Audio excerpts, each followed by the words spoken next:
Friends, welcome to traditional food kitchen. இன்றைக்கி நம்ம கிச்சனில் ஒரு சூப்பரான வெஜ்ஜு குருமா தாங்க செய்ய போகிறோம். எப்படி செய்யலான்னு பார்க்கலாம் வாங்க. குருமா நம்ம வெஜ்ஜு குருமா இன்றைக்கி ப்ரெஷர் குக்கரில் தான் நம்ம செய்ய போகிறோம். ஈஸியாக செஞ்சிடலாம் அப்படின்றதுனால இப்போ இதில் ஒரு 2 டீஸ்பூன் அளவுக்கு எண்ணெய் சேர்த்துக்கலாம். 1/2 டீஸ்பூன் அளவுக்கு சோம்பு சேர்த்துக்கலாம். ஒரு அன்னாசி பூ சேர்த்துக்கலாம். ஒரு பிரியாணி இலை. இப்போ இது எல்லாம் பொரிஞ்சு வரட்டும். இப்போ இதில் பொடியாக நறுக்கின வெங்காயம் சேர்த்துக்கலாம். வெங்காயம் நல்லா வதக்கி விட்டுறலாம். அடுத்ததாக 2 தக்காளி கட் பண்ணி வச்சுருக்கேன், அதையும் சேர்த்துக்கலாம். இப்போ இது கூடவே கொஞ்சமாக கல் உப்பு, சீக்கிரமாக தக்காளி வதங்கிடும். அதுக்காக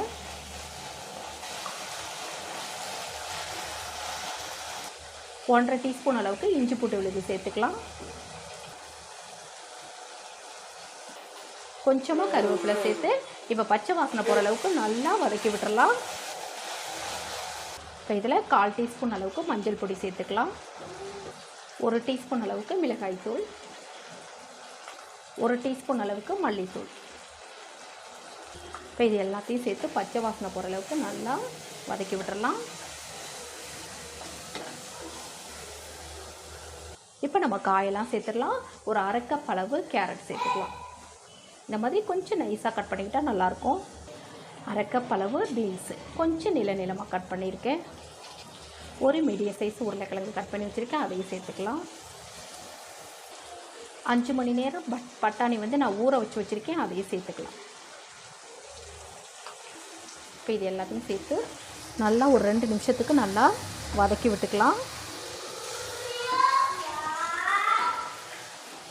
இப்போ காயெல்லாம் பாருங்கள் நல்லா வதக்கி விட்டாச்சு. இப்போ நம்ம தண்ணி சேர்த்துடலாம். ஒரு 1 கப் மட்டும் நம்ம தண்ணி சேர்த்துக்கலாம். இப்போ இதை நல்லா கலந்துக்கிட்டு இப்போ இதை அப்படியே கொதிச்சுட்ருக்கட்டும். இப்போ குருமாவுக்கு தேவையான மசாலா அரைச்சிக்கலாம். ஒரு மிக்ஸி ஜார் எடுத்து வச்சுருக்கேன், அதில் ஒரு 1/4 கப் அளவு தேங்காய் துருவல். அடுத்ததான் 1 டீஸ்பூன் அளவுக்கு பாருங்கள் கசகசா ஊற வச்சுருக்கேன். இப்போ அதை சேர்த்துடலாம். இது நல்லா டேஸ்ட்டு கொடுக்கும், குருமாவுக்கு நல்ல திக்னஸ் கொடுக்கும். அதுக்காக இப்போ இது கூடவே 2 பச்சை மிளகாய், 1 டீஸ்பூன் அளவுக்கு சோம்பு, ஒரு சின்ன சைஸ் பட்டை, ஒரு 4 கிராம்பு. இது இப்போ நல்லா கொதிச்சுட்ருக்குது. இப்போ இதை நல்லா கலந்து விட்டுட்டு இப்போ நம்ம அரைச்சிட்டு வந்த அந்த தேங்காய் முந்திரி பேஸ்ட்டை இதில் சேர்த்துடலாம். இப்போ இதில் கொஞ்சமாக உப்பு சேர்த்துக்கலாம். ஏற்கனவே நம்ம உப்பு சேர்த்துருக்கோம். இப்போ இதை நல்லா கலந்து விட்டுறலாம்.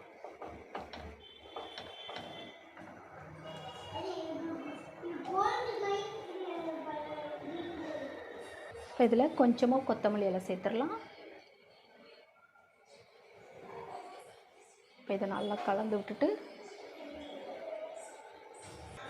இப்போ இதை மூடி போட்டுடலாம்.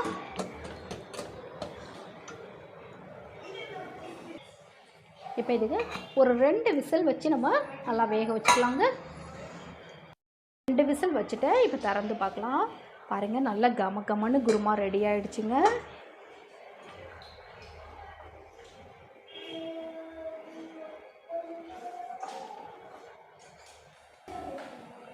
பாருங்கள் எவ்வளோ சூப்பராக ரெடி ஆகிடுச்சுன்னு.